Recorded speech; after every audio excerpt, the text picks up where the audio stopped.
ตุกทั้งติดบ่ ติ๊กนังมิก นางติ๊กกับนางมิกจุดประสงค์เพิ่นแบบนี้ผู้ที่ว่าเพิ่นฝากเงินมาให้อะนะพ่อ อืม แต่ว่า หลังจากที่ว่าบ่าวเล่าวเพิ่นหักเงินเนาะขอเอ่ยชื่อเพิ่นซะและมือไปชื่อแต่แม่นว่า คือตอนนี้นะแม่นชื่อน้อง2คนน่ะบ่มีบ่ บ่มีนั่นไปซื้อขายแล้วว่า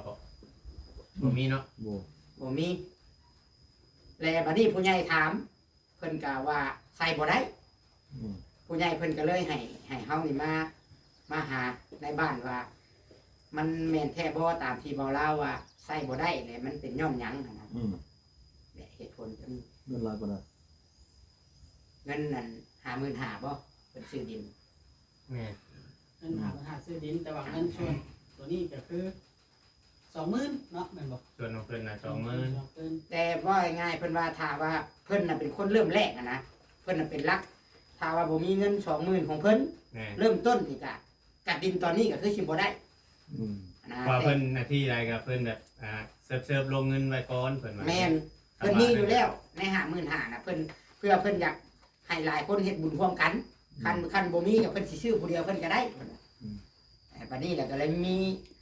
ที่มานกันนี่ก็คือมีส่วนร่วมเบิดแล้วว่ะในการซื้อดินเงิน ได้ น่ะ คอยได้ทั้งบ่บอส มาบอดเนาะ แต่ว่าผู้สมทบ อ่ะคือบ่นั่ง มาตั้งกอง ได้มานั่งที่ได้เอาไว้ ทั้งบ่อยู่ที่ตรงนั้น อันนี้ก็มาครับทางต่างๆเนาะ เออ เพื่อทั้งเฮา ก็เลยว่าขอความคิดเห็นน้ำทางพ่อบ้านนี่แหละสิว่าจังได มาปรึกษากันแม่น โดยแม่ แม่น หรือว่านั่นน่ะหรือว่ามี มาปรึกษา มาปรึกษาเนาะนั่นนี่บ่เท่านั้นบ่น่าจะว่า โดยนี่แหละ บ่มันค่าแต่ก็เงินนี่เนาะ แม่น อ่า ว่าเป็นหยังคือบ่ใส่ชื่อเด็กน้อยสองคนนั้นใส่ ตาม น้ำ จุดประสงค์ของผู้ใหญ่ว่าไง อันนี้ เด้อ ตัวนี้นะก่อนอื่นแต่ขอนับถือเบัด โดย รุ่นลูก เด้อ เนาะเบัด ลานซะลานก็ได้ เนาะลูกพกเขาก็สิระดับนี่ละ แม่ เนาะลูก คนเดียว เนาะเอาที่ว่าตัวนี้เนาะคือข้าพเจ้าน่ะสิ่งที่ได้นะพวกลูกพวกหลานน่ะก็ได้ โด อัน ย นี้ขอสมซอยซะก่อนได้มาแล้วให้ซอยอันหัวเนาะอันนี้จุดดีเนาะจุดดีที่สองคือถ้าเจ้าน่ะมาอยู่ในดงมะแงวน่ะพระส้นบ้านคนได้ จุดดีตัวที่สองได้ก็ยังพระส้นบ้านคนได้ อันนี้ก็ถือว่า จุดดีของพระเจ้า บุญคุณ สร้างความดีเนาะ สร้างขึ้นเลยเนาะตอนนี้ตัวที่สามแหละมันมีปัญหาเนาะเคสที่สามจะมาตัวเพื่อนเท่า เอาโอย คอยจะพยายามอธิบายให้สองกล่อมสองฝ่ายฟังแต่ว่าคันมันโมแล้วบุทัวเขาก็ว่าเอามาคุยกันซะ มันบ่ได้ไปเชิญหน้ากันจัก แล้วหามาคุยกัน ถึก คุยกันแล้ว เอาบอลมันแล้ว ตัวใดสิลงรอยกันเนาะ ข้าพเจ้าเนี่ยโมมิสิทธิ์ตัดสิน แต่มีแต่คำแนะนำบอลมันถือนะ โดย อยู่ใช้ก็ได้เฮาโมเมนต์เนื้อหาสาระตื่นเลิกบางเขาก็ยังโมโหปานไหนแต่ว่าจังไดอ่ะเขามันยากหลายกะผู้นี้เราว่าโทรมาเนาะมันยากหลายทุกเจ้าเอิ่นกันมาเขาสิคุยกันรู้พังเนาะ ทางเลยก็สิตัดสินให้เนาะ สิตัวใดมันถือก็พากันเฮ็ด ก็ว่าถึก ตัวใดมันบ่ถือ และ แก้ได้ก็ คือปัญหาตัวนี้นะในมือมันสื่อดินเนาะมันถึงสิเอาเลยเอาความจริงมาว่าก่อน โดย เริ่มต้น เด่นในขอยบอก60,000ต่อเรือ60,000หา ครับ คันว่าลูกหลานก็มาสั่งลูกบ้านบ้านฮับรุดไหมเนาะและในมือมาขอบเงินหั่นมีแต่เบาล่าครับผู้นี้ โดยแล้วก็ตั้งแต่แล้ว ตั้งแต่ ก็เรื่องแล้วก็เมียบ่เล่า แม่น มีเท่า ที่ นั้น จื้อได้เนาะนี่ตัวที่หนึ่งสาเหตุหยังมันจังได้หรือบ่ได้นางสองตัวน่ะสองคนนั้นน่ะเนาะในมือนั้นมาแล้วมันบ่มีหางบ่มีวี่แววว่าสองคนนั่นน่ะสิมาเข้าซื้อ ดี๋ยวบ่ได้เว่าหยังเลย บ่มีนะ บ่ได้เว่าเกี่ยวกับเขาเลย บ่มีแต่ว่าเท่าร่อนเอาเงินมาซื้อเท่าลาวเลย โดย ซื้อไผซื้อเท่าโอ้ยเท่าโอ้ อืม ตัวที่หนึ่ง โดย ตัวที่สองตัวตนในระบบสารข้อมูลบ้านดงแงวจังอยู่ไสบ่มีอีกตัวที่สามเนาะสิทธิ์มือเส้นรายละเอียดหันเป็นสิทธิ์ของเท่าเบาเล่าวกับเท่าโอสิทธิ์น่ะเด็ดขาดอะไรเส้นกันน่ะ แต่ก็ผู้ที่มาซื้อน่ะบ่ได้เอ่ยเล็กน้อยสองค บ่ นมาเลย มีเด้อบ่มีเด้อ คือว่าเราบ่ฮู้เลยบ่บ้านนี่บ่ฮู้เล บ่ ย ข่อยบ่ฮู้นะ บ่ฮู้เลยว่า ข่อยถามครับ เพิ่นบ่ฮู้เพิ่นบ่มีส่วนเกี่ยว เออ มีแต่เพิ่นมีส่วนที่ว่าเซ็น เส้น ให้ คัน มอบ เส้น ให้ เส้นไปแล้วสับตกเป็นของผายของเท่าลาวก็เท่าโอ เท่าลาวกับเท่าโอย เท่าโอยสิทธิ์น่ะเนาะมันนี่ครับมันเป็นแน่นั่นแหละสิแก้ไขได้บ่ให้มันถือกันได้ ได้อยู่แล้วเนาะมีส มัน ทาง มันต้องได้ มีอยู่แล้ว คืออ่ะถ้าว่าเท่าบ่าวลาวอยากออกซื้อเท่าโอคนเดียว ก็ได้ เงินน่ะเอาส่งกัน เข้าใจบ่แม่เนาะค่อยเข้าใจได้ที่เพิ่นเว้า เงินโตหุ้นหั่นนะ ที่ว่ามันที่มีปัญหา เอา แต่ส่งผู้ใหญ่เพิ่น ผู้ส่งเงินมาให้น่ะแล้วบ่มีสื่อฮะแล้วก็ต้องส่งกันคืน ถูกต้อง ตัวนี้มันมีปัญหาอะไรของคนอยู่นํกัน คันว่าอยากจบเนาะ เอ้า อันอยากจ สิ บ ว่าได้มันได้ตามคนได้ยินแบบนี้สิส่งอยู่เราบ่เอาสิเอาจังได๋ เอา เนาะคันว่าเอาเลยเอา เพิ่นให้ข่อยมานี่เด้อ เอา คือว่าเอา แต่เพิ่นว่าเอาก็เอาซ้ำดินนั่นที่ซื้อนั่นแหละ 55,000 55,000 โหมันสิได้บ่น่ะ เพราะว่ามันอันนี้ก็บ่ยังสิขอเว้าได้นึงเนาะ จ้าเอาว่ามี เพราะว่าในจุดประสงค์ของเพิ่นตอนแรกน่ะเพิ่นล้มกันกับทางบ่าวลาวน่ะคักแน่แล้วเพิ่นว่าล้มกันคักแน่บ่าวลาวก็พอล้มกันน่ะก็โรยมันยังคักแน่ได้รับเงินผู้ใหญ่มาแล้ว แต่ว่าคุยกันแบบตกแตกได้ในนั่นบัดมือมาซื้อน่ะเป็นหยังอันคือบ่เสนอเว้านำในบ้านแน่ว่าอันสิเอาซื้อน้องซื้อหยังเขา คือบอกว่า คือในบ้าน คือบ่ เว้า เว้าเลย แรกบ่ฮู้เลยว่าสองคนนี่สิอยากใช้ชื่อนำก็บ่เว้ามาเลย แม่น กสิติว่าพ่อบ้านเป็นคนเส้นให้หรือว่าพ่อบ้านทำฮู้นำกติเพิ่นบ่ได้เด้อเพิ่นบ่จักก็ต้องถามผู้ แค่มันตีข่อยก็บ่จักแนว ต้องได้ชี้แจงตัวนี้ ต้องถามผู้มาซื้อ ต้องได้อัน ผู้มาซื้อต้องได้ชี้แจงตื้ม โด เพราะ ย ว่าเดี๋ยวนี้ ให้บอกยังต่ออีกเด้อ แล้วก็ว่าง่ายๆว่าทีเรือเนาะทีเรือตัววันที่ว่าเป็นหยังเพิ่นจังเรียกห้องแบบนั้นว่าค่าเสียหายเพิ่นเพราะว่าเพิ่นเป็นคนตัวตั้งตัวตึงอยู่หันอยู่แล้ว ในที่ดินตอนนั้นในที่ว่าทางเอื้อยเพิ่นเว้ามาแล้วก็ถ้าว่าอันนั้นหรือว่าคนอื่นจะเข้ามาน้ำหลังเพิ่นนี่หรือว่าส่วนที่ว่าบ่เกี่ยวข้องเนาะเงินนอกเนาะที่ว่าอยู่เป็นห้องบ่ลาวที่ว่าบ่ลาวเอามาทางอื่นแต่เพิ่นสิซื้อเอาส่งคืนเงินตัวนั้นน่ะแต่เพิ่นสิเอาดินตัวนี้เพื่อนนี่จะเอาไปตั้งเมืองใดก็ตั้ง โอ้ตัวนั้นบ่ได้เด้อตัวนั้น นะ บ่ได้ ในความคิดของเพิ่นอันนี้นะเขาเว้าในความคิดของผู้ใหญ่เว้าหักแต่ว่าผู้ใหญ่น่ะเพิ่นน่ะอยากให้ว่าลาวน่ะมานั่งอยู่นี้แต่เพิ่นสิโทรคุยแต่เพิ่นอยากออกคลิป ทั้งออก หาทางออกให้ให้ว่าลาวมานั่งอยู่นี่แต่ให้ทีมงานนี่โทรหาเพิ่น ว่าเว้าลาวน่ะเราสิอธิบายจังไดแล้วเรื่องราวที่มันเกิดขึ้น ว่าลาวสิอธิบายเนี่ยไรกับเพิ่นบัดนี้นะหักเงินเพิ่นมาแล้วนะเพราะ คือแบบนี้ โดย สู้ว่าสู้จอมมามันนี่มันก็หลายกล่องหลายหยัง แม่น ข่อยบ่อยากให้เอาข่อยไปออกนั่นน่ะคันว่าไม่เอาส่งแต่คลิปแต่หยังไปหั่นนะจะได้ทั้งเมืองข้างหน้าเอาหิวแสงหิวหยัง อย่ามาตีได้เนาะ นะส่งเป็นคลิปเป็นหยังก็ว่า ให้ผู้ใหญ่ แต่ว่าโตมันแฟ้แท้ๆนี่ทุกที่ทำไม่แท้น่ะคือส่งกันคืนคันว่ามันเป็นไปบ่ได้กัน มือเด้อ คันสิไปเอาเกินหันไปว่ามันสิเป็นไปบ่ได้ คือเอาเล่าให้กับพ่อฟังอย่างเด้อสิลองเล่าตามความเป็นจริงเราตามที่ว่าเล่าเว้า อืม มือแรกหลังจากที่ว่าเกิดเรื่องเนาะ อืม หลังจากที่ว่าเกิดเรื่องในนี้เดี๋ยวพอเราโทรหาเฮา อืม เดี๋ยวว่าสีอัน เอาดินคืนหรือว่าสิชื่อดิน ให้ไหม ให้ไหม อืม เอาว่าถ้าว่ามันเป็นไปได้แบบนั้นแห่งดีแล้วมันจะบ่มีปัญหาชื่อดินให้ผู้ใหม่ได้ให้ผู้ใหญ่เพิ่นผู้เฮ็ดเรือนนี่ชื่อดินให้และตัวนี้น่ะเป็นของผู้นี้เลยผู้เดียวเลยบ่ได้ยุ่งเกี่ยวหยังบัดบอกบ่าวน่ะบอกให้เฮาน่ะโทรหาทางผู้ใหญ่ผู้เจ้าของเงินนี้โทรบอกเพิ่นแน่ตัว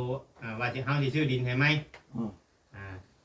เราบอกกับเจ้าบ่ แม่ อืม บ่เราบอกให้เฮาโทรหาเพิ่นน่ะ อืม บัดนี้แหละบัดพอเฮาโทรบอกเพิ่นแล้วเพิ่นโอเคแล้วเรื่องกับว่ามันสิจบมันแหละ อืม บัดตื่นมามื้อใหม่เพิ่นแชทมาผู้ใหญ่แชทมาว่าบ่ได้บ่เราบ่ได้อันนั้นบ่หยังเลยนะ เรื่องของเรื่องนี่เบิ่งเด้อข่อยสิขอเว้าน้อยหนึงเด้อ แม่ อันนี้ก็ในความคิดเห็นของเราเคยคุยกับผู้ใหญ่เพิ่นเนาะ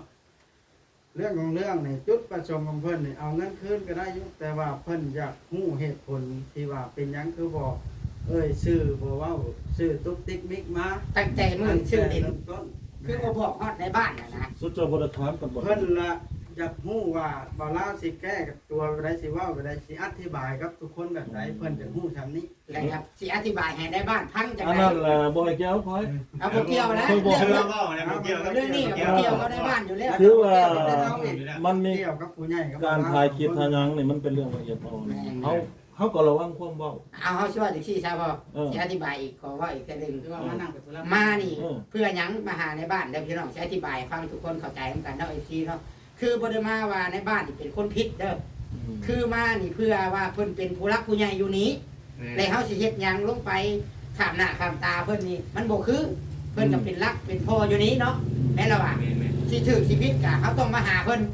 เป็นผู้ตัดสินเพิ่นเป็นผู้พังว่าตัวใดมันควรบ่ควรบ่แม่นว่าเฮามาเพื่อจี้ว่าเป็นหยังเจ้าคือเส้นให้แต่ผู้เดียวคือบ่ใช่ชื่อบ่แม่นเรื่องความผิดพลาดนี่มันขึ้นอยู่กับผู้รับเงินจากผู้ใหญ่ อืม และเจ้าบ่เฮ็ดตามจุดประสงค์ของผู้ใหญ่เจ้ามีเหตุผลหยัง อืม อันนี้เจ้าก็ต้องอธิบาย1อธิบายให้หมู่เข้าใจ2อธิบายให้ FC 3อธิบายให้นี่แหละหลักๆกับพ่อบ้านผู้ที่ว่าเพิ่นเซ็นไปแล้วมันมีปัญหาแบบนี้แล้วนี่ มีปัญหาผู้ใหญ่ก็สิถามเพิ่นว่าเซ็นแบบใดแม่นบ่ นี่ล่ะคือจุดประสงค์ของผู้ใหญ่ที่เพิ่นต้องการ และ เงินเพิ่นก็บ่ได้ต้องการ และหลักๆนั่นคือว่า อยากให้อธิบายว่า เป็นหยังคือบ่ใส่ชื่อเด็กน้อย2คนนั้น อืมสุดเจ้าบ่ได้ถามกันเลยบ่ เพิ่นอยากให้มาอธิบายเหตุผลเรื่องนี้เพิ่นฟังคันสมมุติว่าเบาเล่าเนาะบ่มีคำอธิบายที่ดีต่อเพิ่นล่ะคันว่าตัวเองผิดก็ให้ยอมผิดต่อสาธารณะแล้วนะ อืม แบบนี้นะเหตุผล อืมสมมุติว่ามันเป็นอันนี้น่ะ เอาพ่อสิว่าจังไดพ่อสิตัดสิน เบิ่งเด้อข่อยก็เห็นใจเบิดสองฝ่าย ผู้ใหญ่ ในนามมันพระเจ้าเป็นแนะนำก็เห็นใจทั้งสองฝ่ายเขาพังเบิ่งทุกคนก็มีเจตนาดีเบิดเพื่อความโปร่งใสทั้งเบิดบ่ว่าทั้งบ่าวลาวหรือบ่าวแต่เจ้าก็ดิมันต้องให้มันมีความโปร่งใส แม่ ต้องถ้าพังจากปากแล้วนะ มีเฮ็ดหยังก็ให้มันมีความโปร่งใสแล้วพอที่นี่เนาะคันว่ามันสิเป็นพอเป็นไปได้เนี่ยเขาสิบอกกับเราแบบนี้เงินหันเท่าไหร่ บวกเครื่องของชุดเจ้าใส่น้ำด้วยแหละ 20,000บอกเท่าไหร่ แบบนี้ เอา ให้ เจ้า ทาง แม่ ทางในบ้านคุยกับผู้ใหญ่เป็นผู้สองมือได้เป็นได้จ้ะให้เราถามคุยกันได้เป็นได้ พูดเท่าไหร่ ให้ลงกับผู้ใหญ่ที่เป็นชื่อดินด้วยแหละ คือ อยู่ตัวนี้ลมกัน คอยกระวังอยู่แบบนี้ การล้มหันเขาจะในโมบันทึกเสียง เออ ก็ระวังด้วยกันในคอยไปหาทุกเจ้าเนี่ยคอยไปคอยจะไปอยู่ตลอดได้มันเพื่อขอยก็ย่านเขาไปเว่าเราเนี่ยมันจะผิด อันนี้เป็นชาวโลกหันหูเพิ่นเนาะ มันโลกโซเชียลเนี่ยมันก็มีความระวังไหม มันกระทบส่งผลต่อ เอาคือวันนี้เนาะสมมติว่าเราได้เว่าแท้บอกว่าที่ซื้อดินใหม่ครับ บ่บ่าวลาวได้เว้ากับเจ้าแท้บ่ว่าสิซื้อดินใหม่ให้ ว้าว เว่า ได้ เนาะ ซื้อดินใหม่ให้ เอาเนี่ยสะสมว่ามันเท่าไหร่55,000 ฮะ 55,000 บอกเงินที่ขาเนาะเขามาหุ้นอันน่ะคอยมีทางออกเลยประมาณเท่าไหร่ รวมกันดู เขาจะถามเราเนี่ย ของเฮานั่น5,000ของนี่ก็ 4,800 4,800 ซ้ ของบ่แสนอีกเด้ เป็นเท่าไหร่ ำของว่าเซน5,000บ่เราต่อมาหุ้นบ่ของว่าเซนเท่าไหร่ คือว่า24,000ทั้งหมดแม่นบ่พอได้กินหมดแล้วประมาณ 20,000 5,000 5,000บาท ประมาณ24,000เรา ว่าเซนนี่เพิ่นคือช่างสิบ่เกี่ยว คันว่า24,000แหละแบบนี้ ว่าเซนเราก็ทาง แบบนี้โคชิให้ละจกเพิ่มมาให้อีก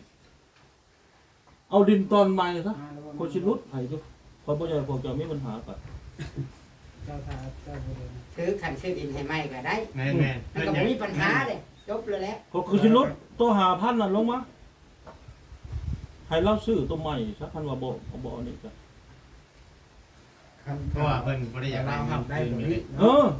ถ้าว่าผู้ใหญ่ ผู้ใหญ่เพิ่นบ่ได้อยากได้เงินคืนเนี่ยพอเพิ่นแค่ว่าหนึ่ เข้าง ใจ จะซื้อดินให้ไหม เออ สองหรือว่าเจ้าสิเฮ็ดอะไรแจ้จังไดขนาด อ่า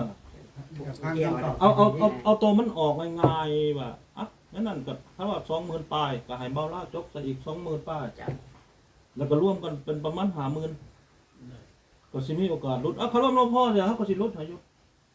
เฮาบ่จะให้ บ่อยากมีปัญหาเนาะ มิซ่าเฉพาะการหากินหั่นมันเป็นดราม่ากันเฮา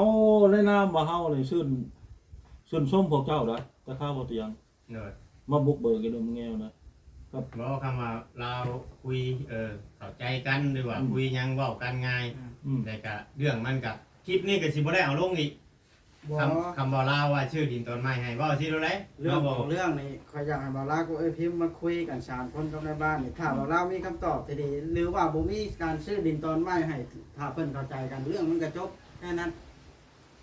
บ่เราสิจะคุยบ่ล่ะ จักแล้วอันนี้ก็ได้ต้อง คุยบ่คุยก็มันจำเป็นได้เพราะว่า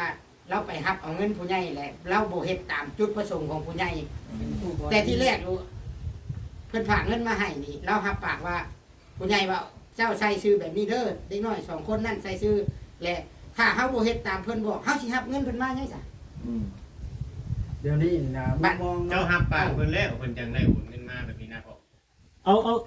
สมมุติว่าตกลงบ่ลาวนี่สิส่งหรือสิเอาเงินมาผสมทบซื้อดินใหม่นี่สิบ่เอาบ่ บ่เราบ่อยากได้เงินคืนน่ะผู้ใหญ่น่ะ บ่เอาเงินมาให้ข่อยแต่ก็สิแทนนี่ให้อีกนี่ ชื่อดินให้ไหมเนาะ บางที่ผู้ใหญ่เพิ่นอาจสิอยากได้ยินคำขอโทษจากบักลาวเว้าลาว บ่บักแล้วเด้ บ่แม่น อย่าไปว่าบักเด้ตัดออกเลยนะ เว้าลาว อันนั้นแหละครับขั้นตอนอะไรล่ะครับ เพราะว่ามันติดอ่างขอโทษมันติด ติด อ่าง ทางบ่ได้มีความ เออ ก็มีความในใจครับบ่ได้คิดอย่างกับเรามันติดอ่าง เอาสรุป มี ตัว แต่ นี้ ว่า ดู ถ้าเรามาก่อนจังคุยกัน สรุปเนาะ บ่ค่อยจะคันว่าที่เจ้าสรุปไปแบบนี้น่ะคนสิเอิ้นแล้วมาคนสิถามแล้วมาคุยกัน2ต่อ2กัน นั่นแหละเรากำลังมาแล้วว่าเดี๋ยว อืม